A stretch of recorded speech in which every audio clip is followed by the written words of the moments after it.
शांति बिगड़ धरती रे चेद मेना शांति बांग तहन खान ओकार हो डेवलप बांग हुआ मेनखान नोआ इदी कते सरकार तीना मारंग लाहांती कमी हराय दहो होगा शांतिर परिवेशটো घुराय आनार कारणे बहुते प्रयास करिसे बहुते चेष्टा करिसे आरो दशকৰ পৰা दशকৰ पिছত बहुत चेष्टार पिছত इতিয়া शांति घुरी आहिसे सानाम कोबन बाडाय गया मिद अक्ते रे उग्रपंथीया उत्पात चला कान थान अक्ते रे जान शांति बांग थाय कना आर ओना अक्ते रे सानाम हर गी जीवी चितान रे से जीवी बतर ते अड़ी लुयुत चुपुत को ताहे कना तेहिन बांग चेत हुयो गपा बांग चेत हुयो नोआ इदी कते पुलिस प्रशासन आर्मी पारा मिलिट्री पूरा ऑपरेशन ताहे कना मेनखान तीन रे शांति हेजना इना टाइम खन सानाम हड़ा मन जीवी को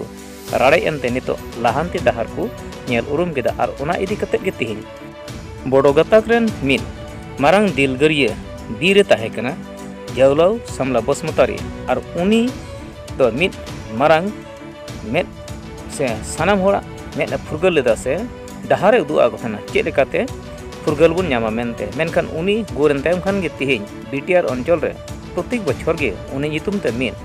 गुर माहा को मनावेदा मेनखान तिहिन धरि रे उनको 28 दाव लेका मेनते को मनाव केदा मेनखान नोआ मनाव रे से नोआ माहा मनाव रे बीटीआर रंचित प्रमोद बड़ो गंके सेटेर थाहे कना आर दीपेन बड़ो मांग रे नितो प्रमोद बड़ो कथा बन आंजम लगे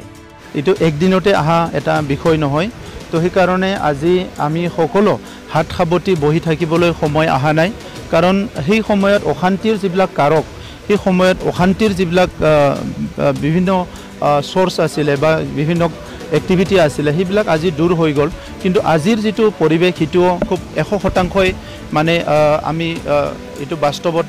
ঘুৰাই আনিব পাৰিছো তেনেকা নহয় আজিও সমাজত বিভিন্ন কাৰণত মানুহৰ মাজত বেয়া চিন্তা বা তেনেকুৱা চিন্তাবিলাক আহিব পাৰে তো সেই কাৰণে জহলাও সমলা বসুমতাৰী যি সেই সময়ৰ হত্যাকাণ্ডৰ পৰিবেশ আছিল এই পৰিবেশটো দূৰ কৰাৰ কাৰণে সকলো প্ৰয়াস কৰিলে সকলো চেষ্টা কৰিলে ইয়াৰ ফলত আজি ভাল পৰিবেশ আহিল কিন্তু অনাগত দিনত এই পৰিবেশটো সদায় বৰ্তাই ৰাখিবৰ কাৰণে এটো সাস্টেইন কৰিবৰ কাৰণে আমি একেলগে কাম কৰিব লাগিব আপোনাৰ প্ৰচেষ্টা যে বিটিআৰ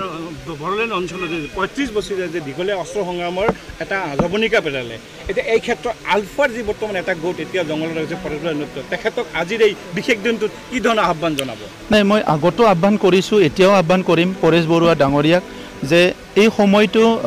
কিছুমান যুৱকসকলক লৈ জংগলত থাকি নিজৰ সংগ্ৰামৰ কথাটো পাতি থাকিব পাৰিব কিন্তু উদ্দেশ্যত উপনীত হ'ব পাৰিব হিতুটো আমি কেতিয়াও নাভাবো কাৰণ বাস্তৱত ভাৰতৰ নিচিনা এখন ৰাষ্ট্ৰ যিয়ে নেকি বিশ্বৰ ভিতৰত চতুৰ্থ এটা শক্তিশালী এটা ৰাষ্ট্ৰ এই ৰাষ্ট্ৰই কোনোবা